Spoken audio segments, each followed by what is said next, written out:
Welcome back, everyone. This is Make Objectivism Great Again Part 2 in the series.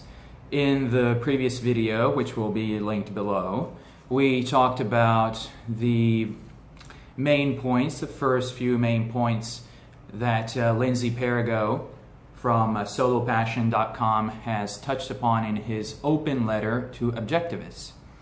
Now, some of those points regarded the attitude of those people at ARI, especially Yaron Brook, who was supposed to debate Lindsay,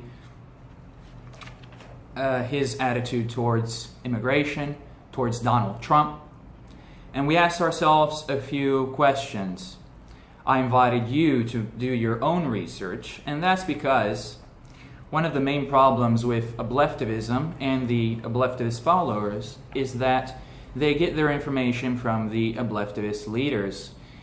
And that information is not only selected, so it's edited, selective view of the news, of reality, of the current events, but also it's read, it's analyzed through the Obleftivist lens. So many followers believe that because some of us are attacking the Obleftivist leaders, we're somehow attacking the philosophy of Objectivism, which is exactly the opposite of what we're doing. We're trying to defend Objectivism from the ravages of the Obleftivist attitude. The Obleftivists have been hijacked by what Lindsay calls Islamo-Marxism. That's cultural Marxism and an appeasing attitude towards Islam. Now, I listened to Yaron Brook's latest podcast this morning, and again he stated that the threat to Western civilization is not Islam, The real threat are those like Donald Trump. That's right, the real threat to the West is Donald Trump. And he says the collectivists, of course. And this attitude of acting as if we're somehow in the middle between the collectivists on the left and Donald Trump on the right is becoming a little absurd. It's clear that the left is a menace to Western civilization. Their ideas are not part of the Western tradition in any meaningful way. And their tactic is to bring in what Lindsay Perigo calls ideological aliens from abroad. So I invited everyone to look at second and third generation immigrants, what their voting patterns are, what their welfare usage is, what they've done to Europe, to France, to Sweden, but the United States as well. The United States is not in a better position than Europe in many ways. Now, one of the problems that Lindsay points out in regards to Obleftivism is not only their appeasement of Islam in this idea that the only problem with the West is somehow Western intellectuals, which is of course true. Western intellectuals in many cases are a bunch of postmodern pieces of garbage. But the Obleftivists are not helping save Western civilization either. Now, Lindsay, in his most important point of the open letter, talks about the intrinsic theory of value. That means that certain things are good in and of themselves without looking at the consequences of the context or anything like that. Certain things are just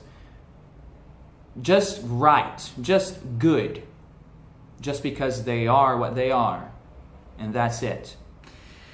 And that's why someone like Binswanger ends up saying, and I'm quoting from the open letter, edited quote, "Freedom of travel is a right." That's what Binswanger says. "The principle of individual rights demands open immigration." Now, Lindsay poses a poses a very important question.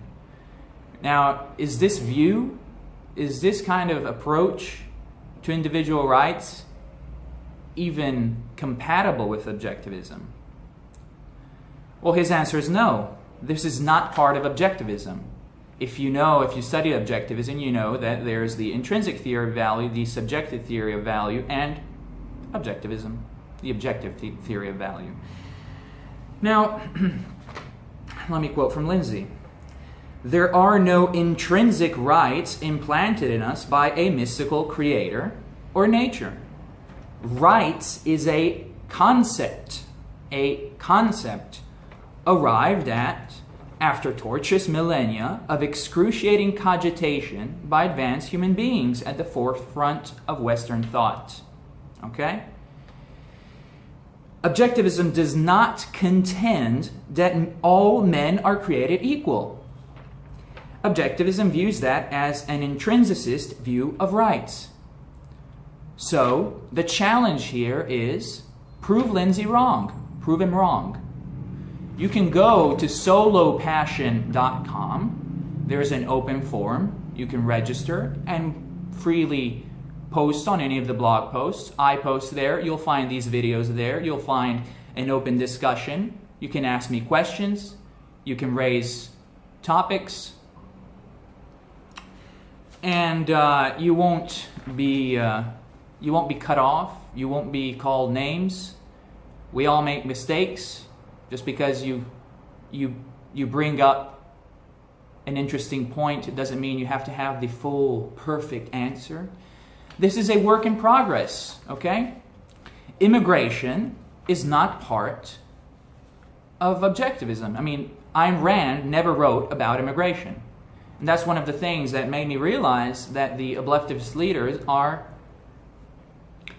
well, they're lying to us because they act as if immigration, open immigration, no borders, nothing, is part of objectivism. Of course it's not. And my challenge to you in the previous video was to look up what Ayn Rand said about immigration. You'll find that the answer is nothing. You'll find a few articles claiming that Ayn Rand thought it was obvious that open immigration was the correct position, so she didn't write about it. But that's not an argument. Now, Lindsay tells us that civilized countries have the right to be selective as to whom they admit. As selective as Galt's Gulch, if necessary. The ravages of ideological aliens entering our countries, gaining citizenship, and voting for socialism is destroying the West. If you look at voting patterns, you'll see that the last few elections were won by the Democrats, so by basically socialists now, open socialists. They've been won by this group of Democrats, by Obama, Hillary. Well, Hillary lost, thank goodness, but no thanks to Obleftivists now. Am I right? So, Lindsay, he's raising topics of principle. These are principles we're discussing. We contend that the Obleftivists are not the true face of objectivism, and that the fact that they are considered to be the official face of Ayn Rand's philosophy is a disgrace. Immigration is the issue of our time, and if you can't see that, it's probably because you have not looked up any of the information in regards to immigration. But Trump, in regards to, as opposed to Hillary, not only is he the lesser of two evils, but as Lindsay says, he's outrageously good. He has many, many, many good, excellent positions. And those include energy policy, which Yaron said it's no big deal that Trump approved of the Keystone XL pipeline, for example.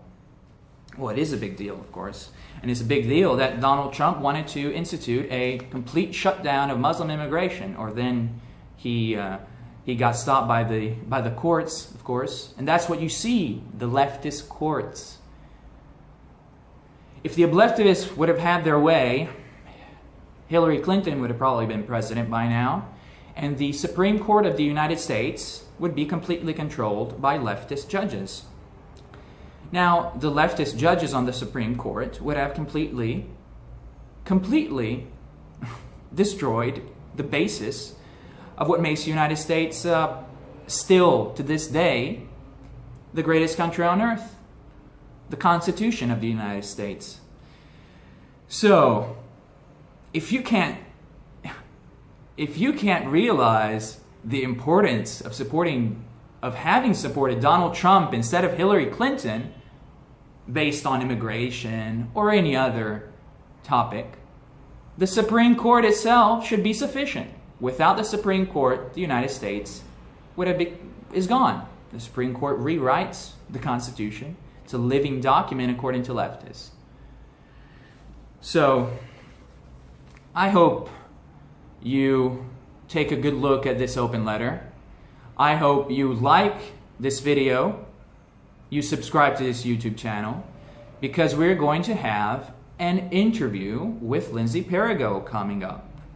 So if you have any questions to Lindsay, if some of these issues are unclear to you, if you'd like to know more about the intrinsicist view of rights, for example, if you'd like to know anything more about the open letter or any of these topics, you can leave a comment under this video, or you can go to solopassion.com.